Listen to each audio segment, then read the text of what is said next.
Hola, cage fighting connoisseurs. This is KidNativeBloodyElbow.com, joined by Jack Encarnacio of Sherdog Radio. Jack, welcome.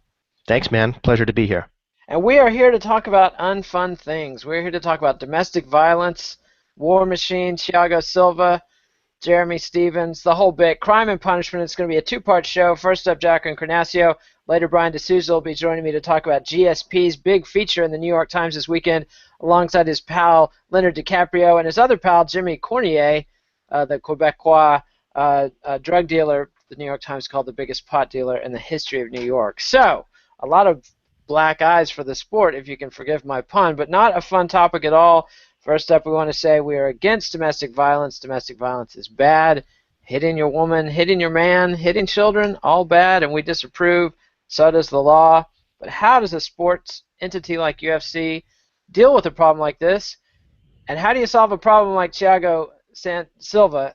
Like, dude, all charges were dropped, but the optics on it don't look good. Yeah, that's what you're left with is optics when you have an axe to grind with the way they handled it. I mean, they could have simply not brought him in. They could have not brought him back. He's not a world beater. He's not a Floyd Mayweather level pay-per-view draw where, you have to make as many excuses as you can to keep the money train rolling. And speaking of Floyd Mayweather, convicted domestic violence. No less. Counts. Yes. No less, right.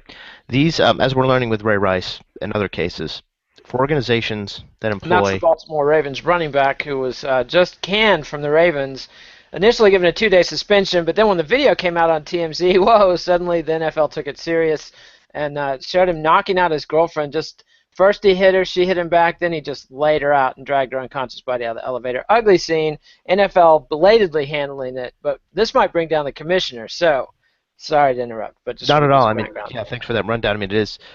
The chain of events are important there because not until the indisputable evidence was before everybody did the NFL take the action that most felt would be prudent in this circumstance, and that's what these kind of cases are about. Domestics. I'm not a lawyer, but I've paid close attention to how these things play out in the news cycles, and domestic issues are always he said she said in terms of what the circumstances were that led up to the damage, and very often victims change their mind about whether they want to press charges at the most inopportune times, whether that's because they're in fear for their lives or not, or because they have a blind love for the person that did this to them, is immaterial. The fact is they're not willing to go all the way through a trial, stand in a courtroom, look that man or woman in the eye, and send them off for years. They're not willing to do that, and that's what it takes, because in a lot of ways this is, while there is some evidence at hand, the physical damage, if there's a timely medical assessment, by the way, not too often are domestic violence victims who are reluctant about confronting their accuser in court, and their accuser, their significant other in court, calling police right away, calling doctors, getting sent to a doctor or hospital right away for evaluation.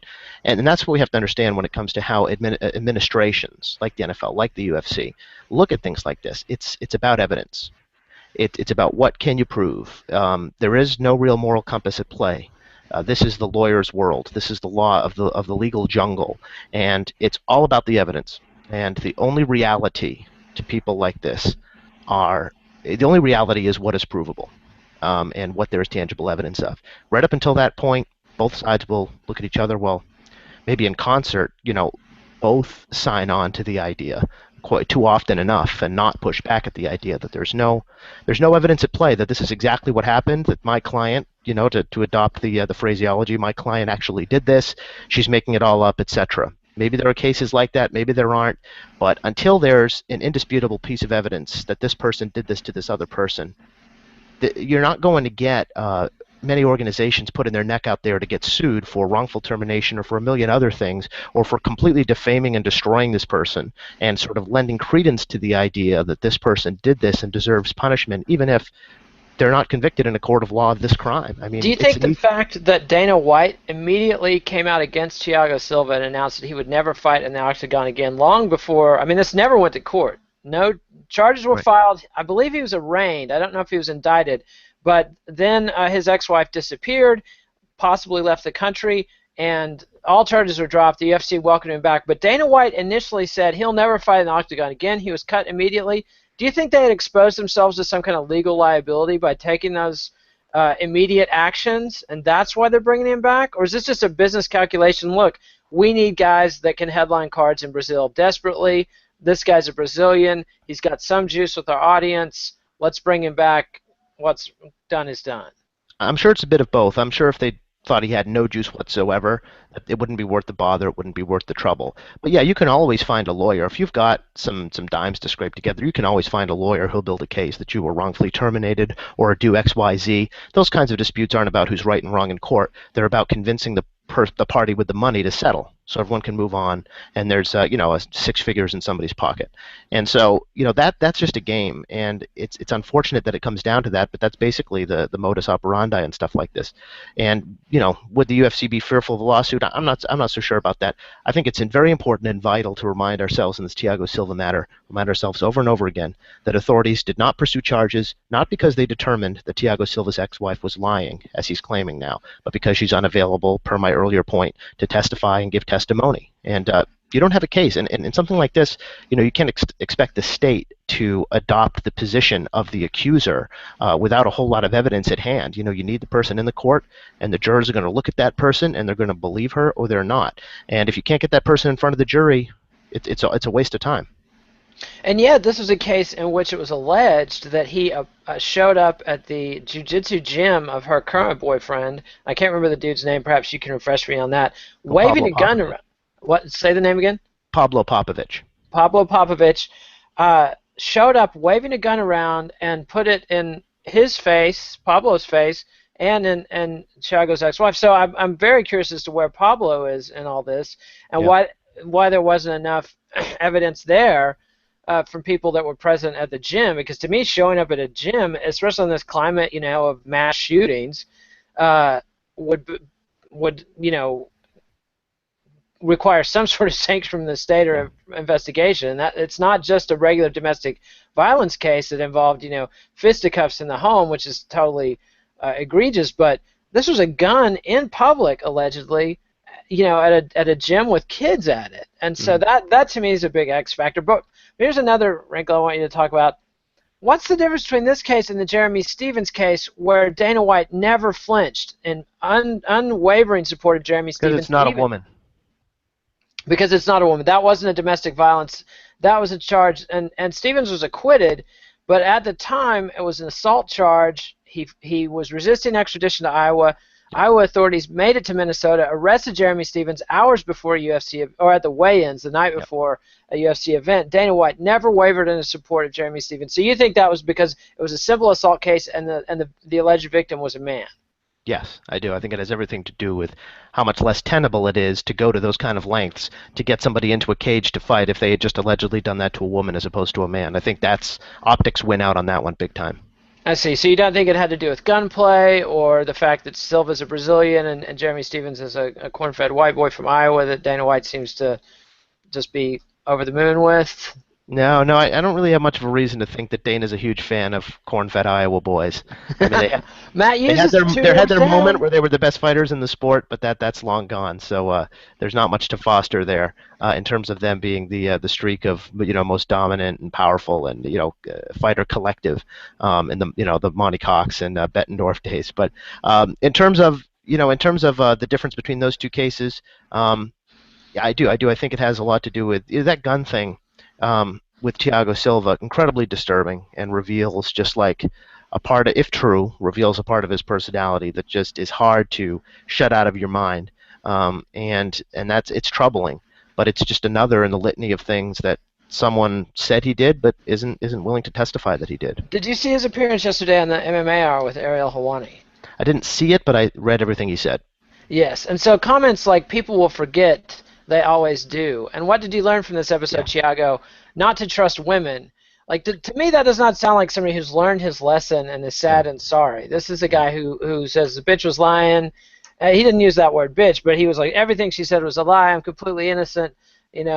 I don't see somebody who's learned, and this is not his first trouble. This is a guy who's failed multiple drug tests, both for recreational drugs and performance-enhancing drugs, and now they're taking him back on like the fifth strike. So what do you think Thiago Silva has to do to get kicked out of the UFC?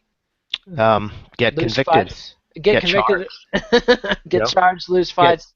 have an active charge against him, and if a jury acquits him in a year or however long in whatever jurisdiction he gets arrested in it takes to get to trial, he may be welcome back. I don't know. I mean, think of Rampage and his joyride, his energy drink induced joyride in Orange County all those years ago after losing the Forest fight.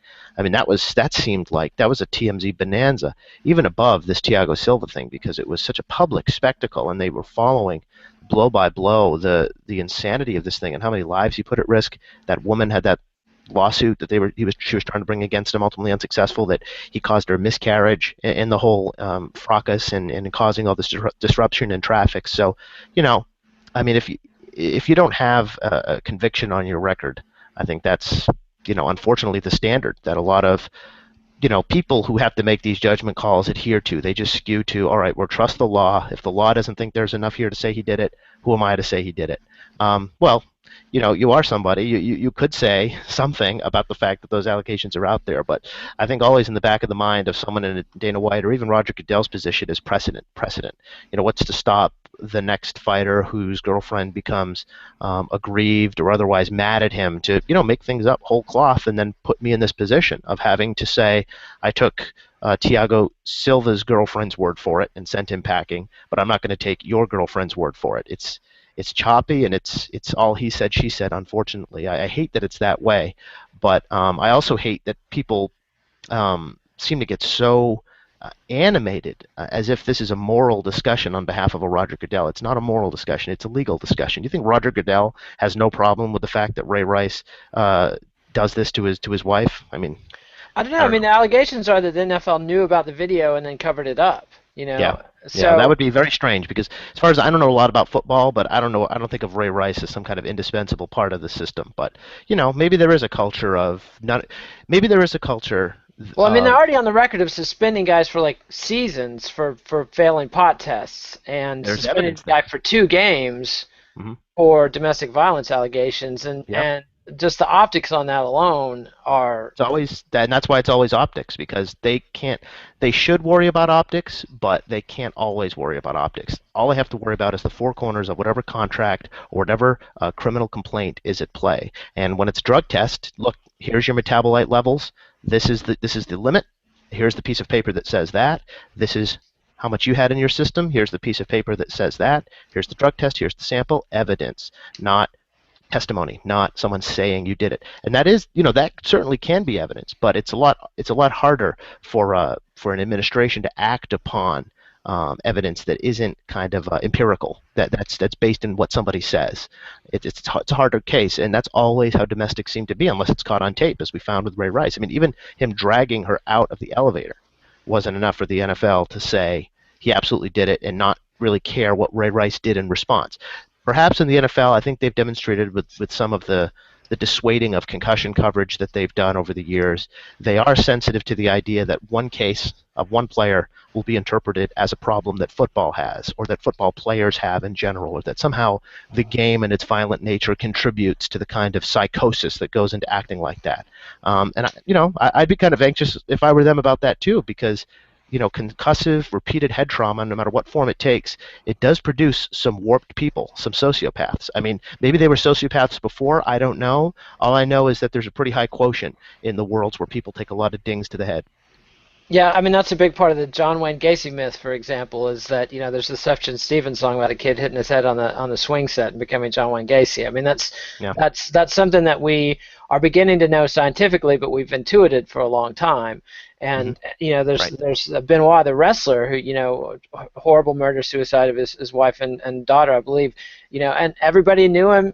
Said, this was a great guy. He wasn't like that, and then he degenerated and degenerated, and that whether it was the steroids, the head trauma, something funny happened. But what about, okay, we've talked about a fighter under contract like Thiago Silva. What if you're Bellator, say, and you haven't signed somebody yet, and he's got this kind of track record? Like, let's say the UFC had stuck to their guns and cut Thiago Silva. Where would Bellator be on signing him? I mean, would that just be a PR black eye that's not worth the risk, or should they go for it? Yeah, I'm not sure. I mean, they all thought it was a fantastic idea to be there with cameras when War Machine got out of jail, and have their voiceover guy talk about redemption and blah blah blah blah blah. It's like, no, that's not a good story to tell, because especially when it's not the first time someone has gotten into the legal crosshairs. There's every reason to believe he'll do it again. Not every reason to believe this is the last time he'll do it. But it was a hook and a storyline that they apparently couldn't resist biting on. I'd highly recommend resist biting in the future on that. Now, Bellator is hit up for stars. Part of their mission now has to be not only developing their own guys, but really getting anybody with any name recognition that can bring eyeballs or attention or get people to write stories about their promotion that they can. But there is a very fine line there in terms of who you welcome into your auspices just because they have star power. And apparently, with Stephan Bonner and such, performance-enhancing drugs aren't that line. A history of use, a Fans history don't of care about PEDs. That is clearly not established. enough. Not enough. They don't care enough to stop a promotion from signing and promoting somebody on both sides, on UFC and Bellator side. I mean, that's Yeah. at this point crystal clear. There is no hit to the bottom line like there was in baseball when everything came out about McGuire and Sosa. So that said, I think that Bellator. I don't think they would have signed him. I mean, I think that Scott Coker, if memory serves, takes a little harder line on that. My Spidey sense is that it's very much Spike Force. It's Spike making the calls about who gets cast. Look no further than the fact that they're total marks for anybody who's ever been on the Ultimate Fighter. If you've Yeah. ever been on What the about Ultimate Jason Fighter on Mayhem Spike, they Miller? want you. I mean, there's rumors that Jason Mayhem Miller is somebody they're talking to and Yep. considering signing. Mistake? I mean, this is a guy who's had multiple mental breakdowns, been arrested for burglary, also domestic violence charges. I can't remember. Was he ever actually charged with domestic violence, or was those just Twitter charges? That's a great question. I don't recall. I Yeah, know that breaking into the church naked was certainly a charge that he faced, and I yeah, believe that was was criminal adjudicated. sentence. Yeah, Yeah. but No, they shouldn't sign Mayhem, but they probably would.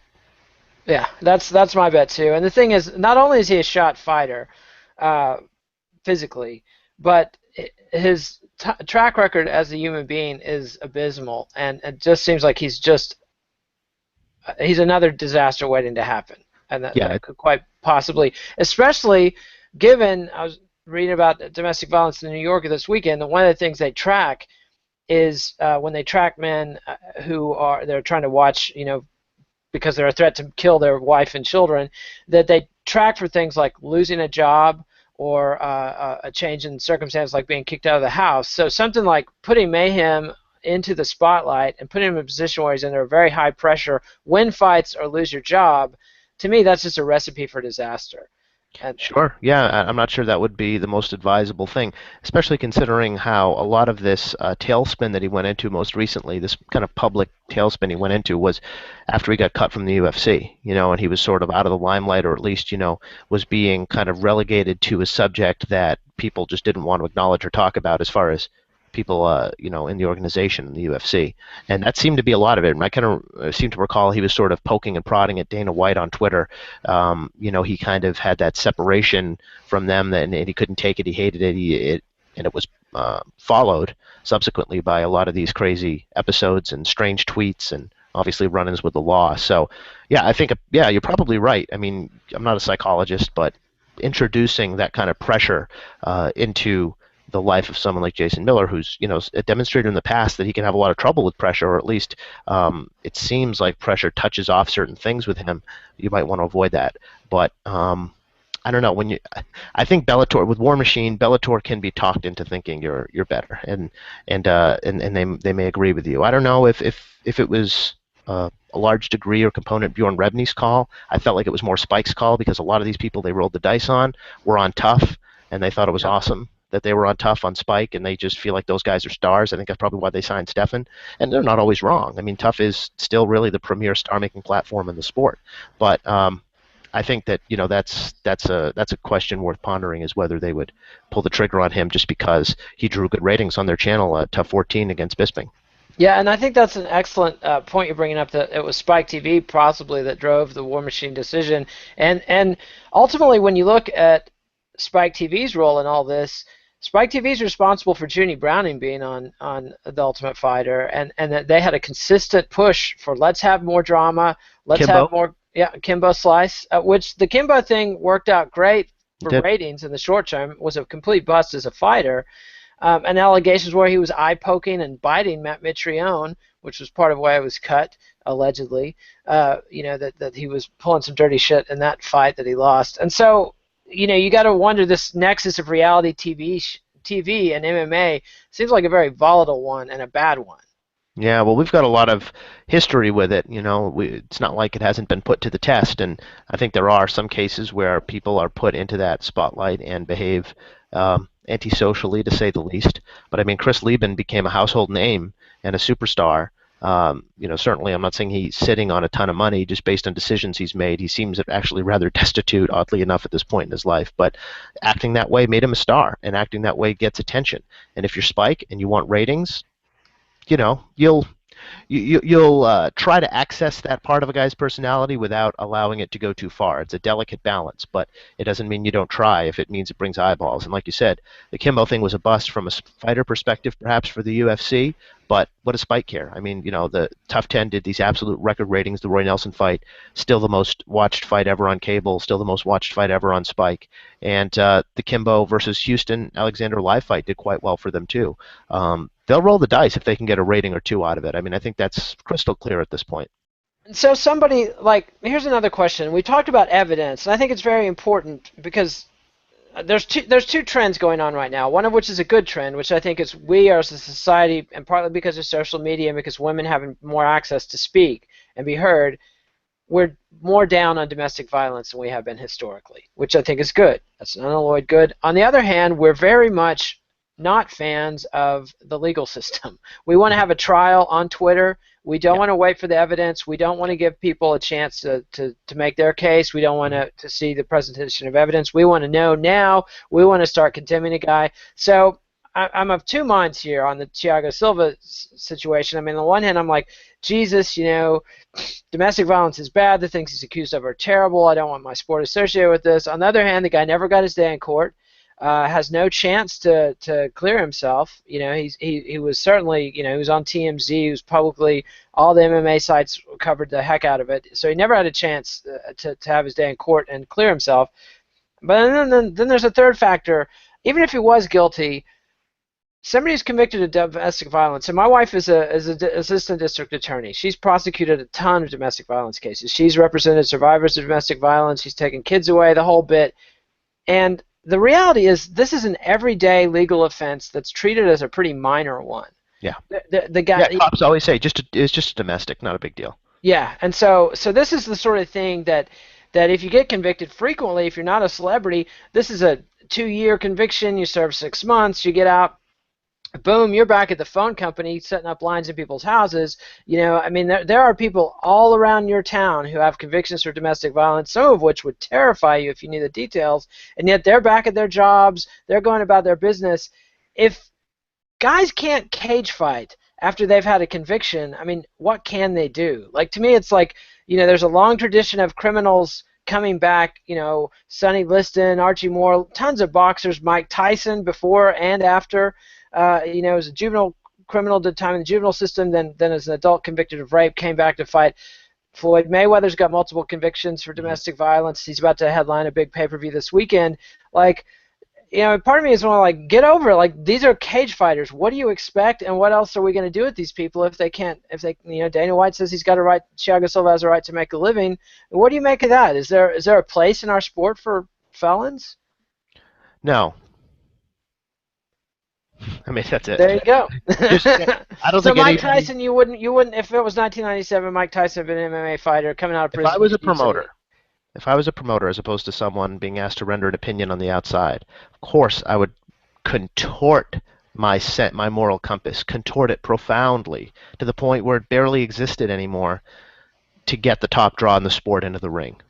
I think a Thiago Silva case, though, or He's a Jeremy Stevens, mediocre draw at best. it points to something different. It points to a different animus, and it points to like this. I don't know.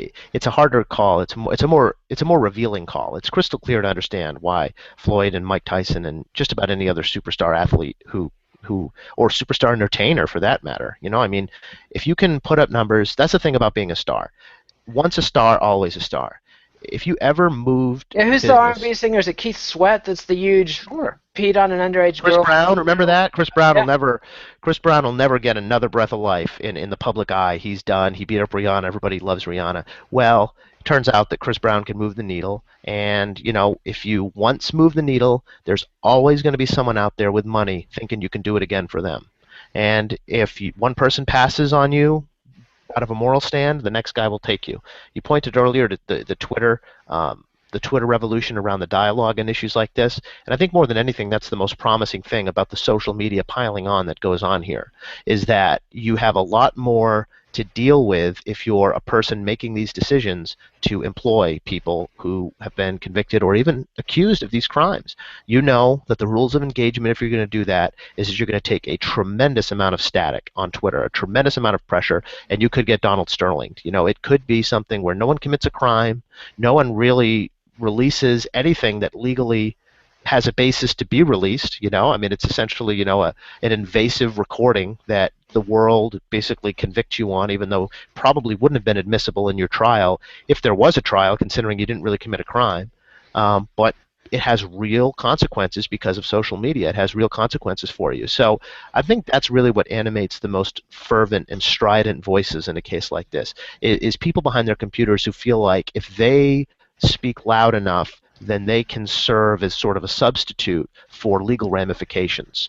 That they can be sort of their own extra outside the legal system, their own set of pressures that can see the change they want in the world. And that's a powerful thing, and it could be a very dangerous thing if the masses all get behind something that isn't really on point or really doesn't make sense or is Yeah, if wrapped you up look in a at frenzy. Anonymous's track record, like the time they released an address they said was Dana White's address, and it was not. It wasn't even his mother's former address, and some random person is just inflicted with all these contacts of people that are angry at Dana White, think they're getting back, and they're just harassing some random woman who happens to live in Las Vegas. And so Mhm. we've seen, that's definitely a sort of a blind idiot god. The crowd mob rules has never been a recipe for good Right. outcomes. And so, but on the other hand, open discussion has. And so the social media dialogues somewhere in that balance. And we I don't know, we're just muddling through this stuff and trying to Yeah. figure out what to do. Final thoughts on this, like what happens if it's a if it's a UFC superstar that gets arrested in a situation like this? Like, do they just stand by their man, or do they cut their losses? How much do they ride it out? I mean, the NFL seems to have cut ties with Ray Rice completely. Like Mhm. you said, he wasn't a huge megastar or anything. I don't, Yeah, I think we got our answer with Rampage. That's exactly how they'll handle it. Dana White personally will get involved in what the status of the legal case is. He'll bring his resources to bear. They backed up Chael until the bitter end as well, and Chael sort of made a graceful exit. Chael didn't sort of insist on a graceful exit in terms of, he could have insisted on staying employed. It's still nonsense. But once there's mounting evidence, there's that word again. Once that one extra piece of evidence, in his case it was another failed test, in Ray Rice's case it was the actual video of the actual assault, no one has any pretense anymore to do you keep it think going. Fox and Dana learned anything from the Chael situation? I mean, they gave Chael so much time and a Mhm. media platform when the urine test came out. Let him tell Right. his bullshit stories. Even though, I remember Jordan Breen was on the show and we were just rolling our eyes at the nonsense that Chael was spewing. Then 2 weeks later, the blood test comes out, and we already knew the dude was a complete liar. This is a guy who had lied under oath demonstrably before the California State Athletic Commission. This is a guy who was convicted of felony fraud charges, and yet they gave him this chance to go on their network and spew more lies. Have they learned anything? I don't know. I think it's going to be the same run up until that extra piece of indisputable evidence comes out, because Chael's whole narrative was the drugs that I got popped for are things people take when they're coming off steroid cycles, and that was true. Now, whether or not people believed him as a character witness is, that's for the Vox Populi to figure out, but it doesn't really have a bearing on a decision that Fox would make. Maybe it should, but it didn't. And once that extra thing came out where, look, you don't take HGH for any other reason, you don't take, yeah, EPO for any other reason, so you're gone. And it's probably Chael too. That's the thing. Chael is of that world of talking strictly to the evidence, talking strictly to what people can or can't prove. He went through a felony fraud conviction. He's been through the political fire in terms of running for elected office. He knows that you could say a million things about somebody to take them down, but when you say it based on a piece of evidence is when everyone starts to get their gander up and pay close attention, and the lawyers get involved. So I think in some ways he was probably savvy enough to make Fox or the UFC feel like they weren't exactly bringing down the hammer and hiring him. He didn't go kicking and screaming, and he'll be back. I mean, I'm pretty sure he'll be back at some point when this dies down and people don't feel as betrayed, if that's the right word, by his double talk, as if consistency is the easiest thing to find in the world when it's in fact the hardest thing to find in the world. He'll be back, and he's already getting work. He's going to commentate the Battleground pay-per-view October 3rd with Jim Ross in Oklahoma. He'll get odd jobs here and there in between time, I'm sure.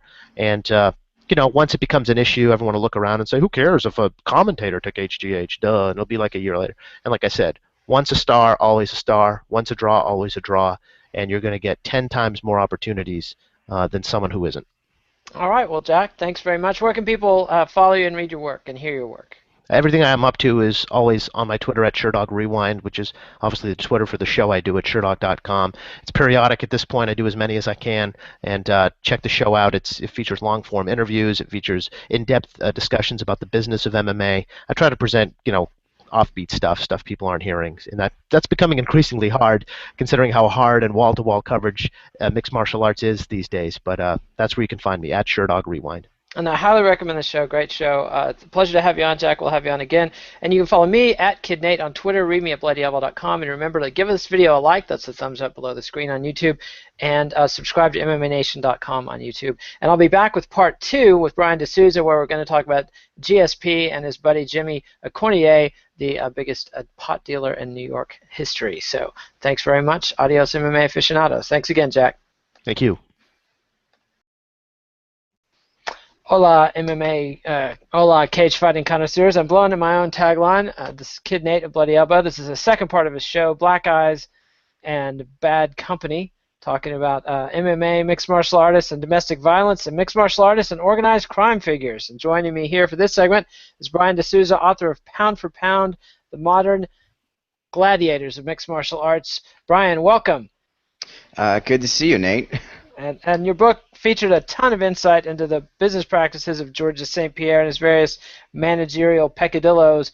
But this weekend he was in the New York Times for a very different reason. Big picture of GSP with Leonardo DiCaprio, and somebody he probably doesn't want to be photographed with, and that was the brother, Joey, of the guy the New York Times called the biggest pot dealer in New York history, Jimmy Cornier. How does this happen? And GSP, went out of his way to write a letter to the authorities trying to get not clemency for Cornier, but trying to appeal to them to let him serve his sentence in Quebec, closer to his family. Was this surprise you? Is this a shock? Because it doesn't jive with the image fans have of innocent, sweet George St-Pierre that sleeps in the rocket ship bed in his parents' house. Yeah, it seems like quite a shock, but at the same time, there's always been links between criminal figures and, pugilists or boxers or MMA fighters. Some have criminal records, like Frank Shamrock came out with his history. And in this case, it's not unforeseen. George has other friends who are ex-cons in his inner circle. He certainly is connected a little bit to the Hells Angels in Quebec. At least by association, at least by going to the MMA shows that are promoted through organized crime, or their other front companies and shells. You can't anywhere you look in Montreal, everything is connected to organized crime. Everything. Everything in the fight game. Well, obviously Pride was brought down in Japan by the links to the Yakuza. Do you think this is something that's going to have deeper implications for mixed martial arts, the sport? Is this just a temporary black eye PR-wise for GSP, or is this something that hints at bigger problems and bigger connections with the sport itself? Well, I had a big argument with one of my friends about what it meant that George had, an ex-con as a best friend. One of his, not trainer, but an MMA trainer in Quebec named Eric O'Keefe. And I did a story on Eric because his corner license got banned. This was several years ago. And George immediately came to his aid, at least according to Eric, and offered him his spot cage side. So it's not the first time George St-Pierre has supported somebody who's been, prosecuted for those type of connections. It's more about George St-Pierre on a personal level, maybe, feeling a pull towards the dark side. You've heard him talk about Nick Diaz, about having a dark side. We all laughed at him, like sweet, innocent, poor George. But he was being serious. He was trying to be honest. When he did his bit part in Captain America, he talked about, what drives somebody to not evil, but to commit crime. How with a different mentality, he could be that guy who's in jail. I think that's how he sees it, that it could easily be me. And it's almost, I'm going to make a judgment here. It's undeserved loyalty that George showed towards this drug kingpin. And, you saw that. That's a theme in the movie Rounders. It's a theme in a lot of stories because a lot of people will stick up for somebody just because that person they feel is on their side. And that's the issue. So you think it was just a matter of bad judgment on GSP's part? I mean, do you think it really even bad judgment? I mean, like, is it so bad for him to stick up for a friend and write a letter for a friend? I mean, like, is that cool, or does that make GSP even more admirable, or you feel like he's just putting it out there and being taken advantage of because of his naivete? It's not noble at all because he spent years whitewashing his image, being careful with his speech, his associations for sponsorship, and then he does something like this completely against the grain. This is the real GSP. So it's not noble. If he wants to be noble, he had a million opportunities to step up and stand up for himself like Ben Askren is doing. George never did that. It's not noble in my opinion because he's standing up for nothing in this point. So I mean, um, it's like Mike Tyson. When I read Tyson's autobiography, I thought I knew what I'd find out, but no, I didn't. He sponsored a lot of crack dealers because they were from his ghetto. He gave out a lot of money to people from back home, but that was the guilt of success in Tyson's mind. And again, he felt dirty. He felt ashamed of himself, so he constantly went back to dark corners. And so do you think, like, Tyson obviously is somebody who not only associated with criminals, but then was convicted of a heinous sexual assault himself, although there continues to be controversy about the details of that specific case. Tyson admits that he raped women. He's just claiming that he didn't rape the one he was convicted of raping. I mean, there's little or no chance, no indication at least, that GSP is engaging in criminal conduct himself. Okay, first quick correction there. Mike Tyson has never admitted to rape or even sexual assault. Well, in the documentary Tyson, he's admitted to attacking women or hurting women. I mean, I have to watch it again for the specifics, but he took a pretty self-damning line in that movie. In the book, what he reveals is that a man tried to molest him, and he also reveals that he was part of a gang where he was the bait who would pretend that he was going to have sex with men, with Johns, and then the gang would rob him. But no matter how you look at those things he mentions, I would lean towards Tyson being the victim, and he goes into lengthy detail about his criminal trial, the hoopla, his lawyers, the jury being kind of against him, having the wrong lawyer. And I do look at these cases. There's many fighters who have committed crimes. Jake LaMotta, Raging Bull, that guy was a rapist or a serial rapist because he had the pattern. I research historical documents, watch the films, because I'm not going to support somebody if it's somebody who, like this NFLer who's assaulted his wife. We can't have that, or Thiago Silva. As journalists, we have responsibility to represent. There's no conviction of Thiago Silva. No, I mean, there's nothing. All charges were dropped. And I'll read all the documents associated with that, and before I render any judgment with Tyson, there's enough ambiguity, or I wouldn't immediately condemn him, and I'd take a closer look at his story. So he has a reason for constantly being back with criminals because he's a victim, and he didn't have like a prostitute. He'll describe himself as that in the book. He didn't have the self-esteem to break away from these shady cast of characters. But he also, committed muggings, and I mean, he was more than just the bait in a Badger game. I mean, he was also a violent offender in his own right as part of. Sure, absolutely, and he deserved all the. He went to jail, and he served time in juvenile. So I mean, he paid for those crimes. Yeah, but I mean, there's no indication with GSP that this dark side is more than just a taste for bad company. It's more like these associations could destroy him financially if he lets the wrong person in charge of his finances. These are criminals, and they know George has a lot of money. So they would tap him to invest in their schemes, just like they did to Tyson. And this is how it works. People get worked on. Yeah, and so somebody like Cornier, I mean, like a lot of the pushback when we covered this on Bloody Elbow was that, oh, this guy was a pot dealer and pot should be legal and blah, blah, blah. But, if you look at there's a big 16 photo spread from the United States District Court from the Eastern District of New York from the Cornier case. It's briefcase after briefcase of money. It's gun after gun, huge caches of ammo, enormous amounts of product. I mean, this wasn't a guy who was just selling a little bit of pot to his friends. This was a guy who was running an international cartel, working with the Hells Angels, the mafia in New York, and the Sinaloa cartel in Mexico, who are some of the worst people on earth. And allegedly had a $2 million slush fund on hand. At least this was what his associates put out there to intimidate people, that Cornier kept a $2 million slush fund on hand in cash, ready to put out hits on anybody who crossed him. I mean, this is not a nice guy. And so it's not like this wasn't some guy selling candy bars in Colorado. I mean, this was a serious bad guy. And it's sort of amusing to me that GSP is claiming, I never asked him what he did. Like, you meet a guy in Ibiza, allegedly, with Leonardo DiCaprio, and everybody there is a celebrity or a millionaire, and you don't ask what he does for a living. I mean, isn't that just beggar credibility to believe that GSP had no curiosity about what this guy did to be traveling in such rarefied circles? George St-Pierre is very much the people pleaser, and all the circles he traveled in throughout his life, he might have known, like, Stefan Patry is not a good guy for me, like his first manager. But he knows who has juice, and you kind of go with the flow when you're in entertainment circles. No one sits there and questions, where's the money coming from that's promoting this show? Is it drug money? Like that happens in Quebec or in the Netherlands a lot. And then you have guys like Bas Rutten who act oblivious to who underpins kickboxing in the Netherlands, that it's drug lords or drug money.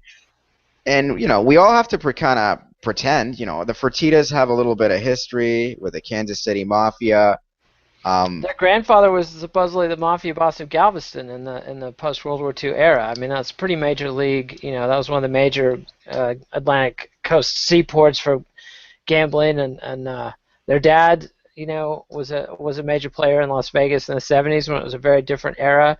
So yeah, there's these connections, but like your connection to the Netherlands kickboxing scene, there's a scene that's essentially been killed by its connections to organized crime. I mean, the Amsterdam won't have it anymore, and figure after figure has been arrested. Is Badahari currently in jail? I mean, there's multiple figures in the Dutch kickboxing scene that were either arrested for assault or arrested for drug dealing.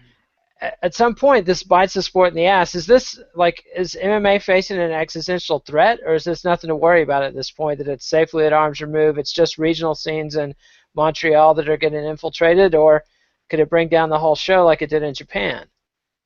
There's too much profit invested from Fox Sports, from major blue chip players, from the apparel companies, which they expect to get in with a UFC sponsorship type deal by the end of the year. So all these players are going to make sure that the lawmakers, the FTC, and the commissions are off their back and they get to operate.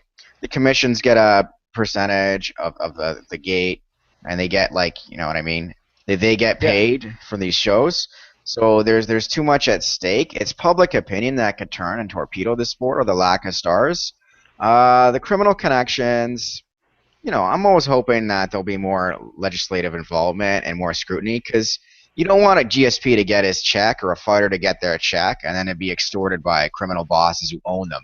And maybe that wouldn't happen in the United States or Canada, but in Russia, for sure. Vadim Fedor Emelianenko, he had problems with his first manager doing shady shit like that. But that's a personal problem, It's not going to affect the industry as a whole as long as those fighters don't care. Yeah, I mean, and that's been a problem with NHL hockey players from Russia who've had their families kidnapped and extorted, by gangsters back home in Russia looking to get a piece of the money they're making. I wonder sometimes when we see this wave of Dagestani fighters coming in, what kind of problems they're going to bring with them. I mean, the Boston Marathon bomber was from the same region and trained MMA, and so you can't judge people. You can't judge people by guilt by association is not a valid thing, but at the same time, you can sort of see problems coming down the pike, and it's just curious what kind of kettle of fish is waiting, for us in Central Asia if we continue to have a pipeline there. It's a big old world, and it's scary out there, and especially for fighters. Like even somebody like Mike Tyson was young and naive, and fighters have always had this relationship, even though they're personally scary and personally formidable. If you look at the history of boxing and the mafia, fighters like Primo Carnera, even somebody like Jake LaMotta, who was a scary, mean, bad guy, he was the victim in his interactions with the mafia. I mean, Joe Louis had most of his fortune taken away by bad mafia-connected management, and it's just something. I mean, is there anything we can do as fans or as journalists to keep an eye out for this kind of thing? Are there people that we should be worried about, or figures that we should be, keeping an especially close eye on? I think when you find a fighter who's addicted to drugs, alcohol, or has trouble with the law, like War Machine, it doesn't matter when they're going to have their next fight or if they're coming back to the sport. They need to get some counseling, some rehabilitation, and to live a lifestyle that's going to help sort them out or keep them straight. And it's a constant struggle. There was a major news story on Matt Major, who's an American Kickboxing Academy fighter who's homeless, but he probably has mental problems, so mental health issues. We as fans and as journalists should always be aware. Mike Tyson had depression for years, but what did we want? The industry wanted him to come back and to keep fighting and keep generating money and for the good of this sport. The sport as a whole doesn't matter if these things are happening. We can have a clean sport, and we can have something more sustainable in the long term. So as fans, I think we should look out for these symptoms of erraticness. What Rampage did with his car one time. I forget the excuse that was made up, but it was the energy drinks. He was staying up all night playing video games and drinking energy drinks on an empty stomach. And he's been stable or he's been out of trouble for years. We put someone in these high pressure situations and expect them to make good management decisions. So as media, we have to look at these other players like the Don Kings, and at least Tyson was told repeatedly these are bad people, stay away from them, but he still went along with them, and he still claimed he was naive, but he knew. Sometimes people do bad things to themselves because they feel they deserve it. They don't feel they deserve to be treated nicely. People with low self-esteem. And what do you think about the Thiago Silva situation? Do you think the UFC is making a mistake by bringing him back into the octagon? Yes and no. On paper, he's probably clean, or maybe he's scot-free on paper, but I just don't see the benefit to the UFC. That's the main thing. If there is another incident, like he has another toxic relationship, and then it's back to square one.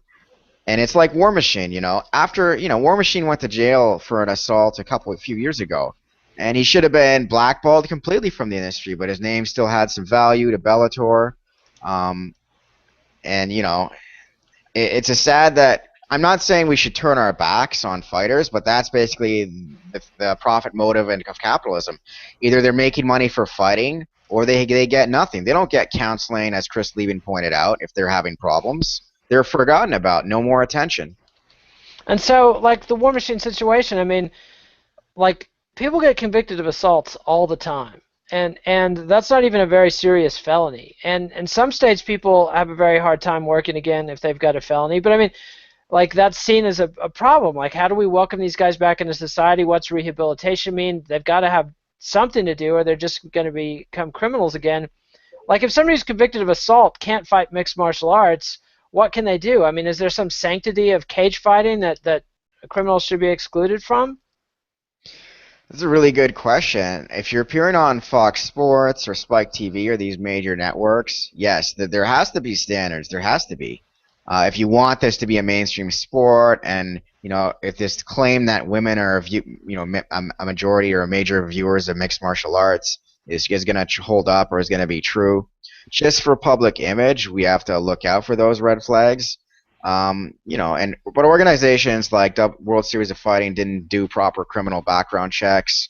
and they tried to turn it on the media like it's our responsibility to inform the Well, they didn't even promotions. do like visible checks for Nazi tattoos. I mean, these these were guys going to the cage with neo-Nazi symbols on their bodies that were visible on the camera. That was completely egregious failure of responsibility on the part of WSOF.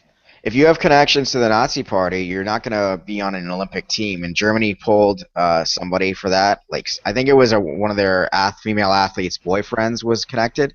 So this is not unprecedented. But then it always becomes subjective. Like look at Russia. They get to host the Olympics, but a hate crime is legal in Russia if it's against gays. So you're right. It's very subjective. But I'm always going to be pushing for standards from above and maybe from an impartial outlet like the Athletic Commission. The Florida Athletic Commission, of course, is a joke. A lot of shitty paperwork, a lot of, I don't know, things not done properly with licenses. So, I mean, the strengthening of government commissions is going to help. And in the long run, it's going to help the public image of the sport. I mean, do you really? I hope so, but sometimes I wonder about if there's. I remember being very upset about the brawl in the Strikeforce cage at the Nashville event on CBS. And while that was demonstrably a bad, disastrous day for MMA because it got Strikeforce kicked off CBS, the reaction among my sports covering colleagues to that was, oh, there was a fight inside a cage for cage fighting? Like, outside of the MMA world, people expect this sort of behavior from us, it seems like. And so, sometimes I wonder, like, are we wringing our hands unnecessarily, or do we have to walk a tighter line? Do we have to even be better behaved than people in other sports? Well, these can be indicators of what's going to happen in the future. Look at the James Butler case with Sam Kellerman. James Butler assaults another boxer in the ring after the fight and gets assault charges levied against him. And then what does he do next? He murders Max Kellerman's brother. So these can be markers of sociopathy. And Jake LaMotta was definitely a sociopath and a repeat offender, abusive to all his girlfriends and all his wives, right? So I mean, yeah, we have to have we have to have standards. Sometimes, that there is going to be a fight, I mean, and we make allowances for that. Guys from rough backgrounds, some of Tyson's street fights are legendary. And we kind of laugh, like one with Mitch Blood Green. We kind of laugh at Mitch Green, trying to get some money from Tyson and just being clocked. So it's very subjective, right? And as media, we are going to make those calls sometimes. There's certain promoters that if they got decked tomorrow, no one would give a shit. Everyone would turn around and be like, they deserved it. I cannot argue with you there. Let me throw out a couple of specific cases and see where you take. Brett Rogers, should he be in Bellator? Should he be fighting publicly? This is a convicted wife batterer. I think there's an issue of codependence with his wife, and I think I do believe, as long as he's getting the treatment behind the scenes, the kind of counseling, and he's, doing everything with the authorities, I think he should be allowed to fight. Because there's more to all these situations of domestic abuse than we know. Because sometimes, like with Mike Tyson and Robin Givens, it's a codependent relationship where it's back and forth, and it's a toxic relationship, and the other partner does things we can't see. And so what about Jason Mayhem Miller? There's talk that Bellator is looking to sign him. Do you think he's somebody that should be welcomed back onto the big stage of MMA? The Amanda Bynes of MMA. He needs help for whatever his mental issues are, and I don't feel any more head trauma is going to help this guy adjust to society. I think he should skip out. I think the athletic commission should step in for his own help. Like I don't know though. What's the science of taking brain blows? If you have some problems or personal issues, Yeah. Well, if he can manage it, maybe. What? Let's see. And so Thiago Silva, you feel like should not have been re-signed by the UFC? It's too hot right now. The climate's too hot. It's too much scrutiny, too much heat. Maybe Dana could have done his earn his way back thing. Maybe he's scared Bellator would sign him. Of course, Bjorn Rebney's past Bellator might have done that very thing. Yeah, I mean they were there with cameras when War Machine got out of jail, ready to welcome him back and talking about redemption and everything else. And in retrospect, I mean there were clearly warning signs with War Machine he modified his stance. Like before his assault sentence and prison time, he was just openly advocating that I should be able to assault people whenever I want to. And in prison, he learned, that's a bad idea. You can go to jail for that, and I shouldn't have been doing that. But he still never gave up like all the alpha male stuff. He made jokes about raping Christy Mack on Twitter, and their appearance on the MMA Hour in 2013. It was very clear the talk about a codependent relationship. I mean, here was a doozy of a codependent relationship, and obviously it exploded in everybody's faces and ended disastrously for everybody. But I mean, Bellator, should they have seen that coming and not signed him, or should they have given the guy a chance after he'd done his time? It's kind of like walking through a minefield if you're a fight promoter, because you never know like what baggage or what massive public relations disaster someone's gonna bring. Like we started with George St-Pierre and this drug dealer. Like if he was still an active fighter, would Dana White be picking up the phone, calling GSP, saying, "Hey, shut the fuck up"? I mean, Yeah, quite possibly. And we haven't even talked about Josh Grisby, who's accused of sicking a pit bull on his wife, and one of the police officers involved called it one of the sickest and most disturbing domestic violence cases he'd ever seen. And so, Grisby's been cut, and there seems to be a pattern here. If you notice, Mayhem Miller's big meltdown happened after he was cut. Josh Grisby's situation happened after he was cut. War Machine was still an active fighter when he melted down, but I think that a lot of times when fighters are already dangerous personalities and then they have really bad setbacks, and I was reading some about domestic violence prevention over the weekend, and one of the things that authorities look for when they're trying to evaluate a man if he's a threat to his wife and family, one of the big flags they look for is a loss of job. And so to me, it's like, does the UFC or other MMA promotions, do they owe fighters some outboarding counseling when they cut them? I mean, absolutely, absolutely. And I've been pushing for this. This is what my whole argument is based on.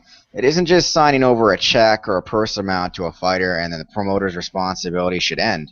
The WWE still has counseling or psychoanalysis for Jake the Snake Roberts.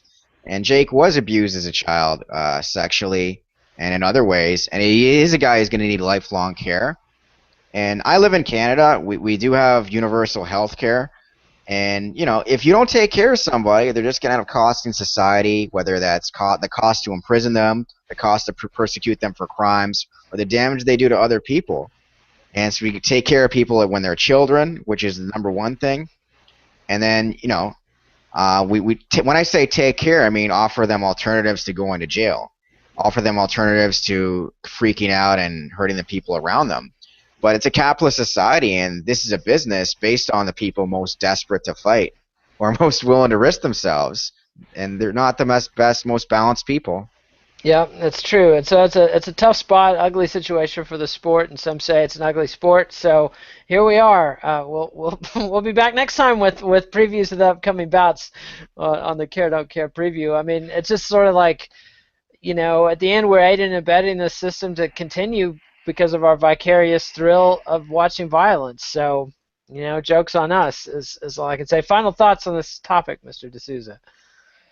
As journalists, the ones who write long-form journalism, like 2,000-word profiles, like I see on SB Nation, like there was one on Ann Wolf recently, we can be the ones to explain this to, the fans who actually care, and we can change things and help guys like Mayhem, and even keep guys like War Machine from hurting more people. Because, you never know how his trial is going to go down, if Christy Mack's going to recant her testimony, like happens a lot in domestic abuse. So we can change things and help people now that we've seen what damage can be done. Well, that's an optimistic message, and I hope you're right. And thanks for for joining us on the show. Where can people follow your work and learn more about your stuff? You can look me up on Twitter at Thracian_books. And my book, Pound for Pound, is on Amazon.com. And that's where you can find me. Awesome, Brian. And thanks for being on the show. And this is Kid Nate. Follow me at KidNate on Twitter, read me on BloodyElbow.com, and subscribe to MMANation.com on YouTube. Adios, MMA aficionados. Thanks a bunch.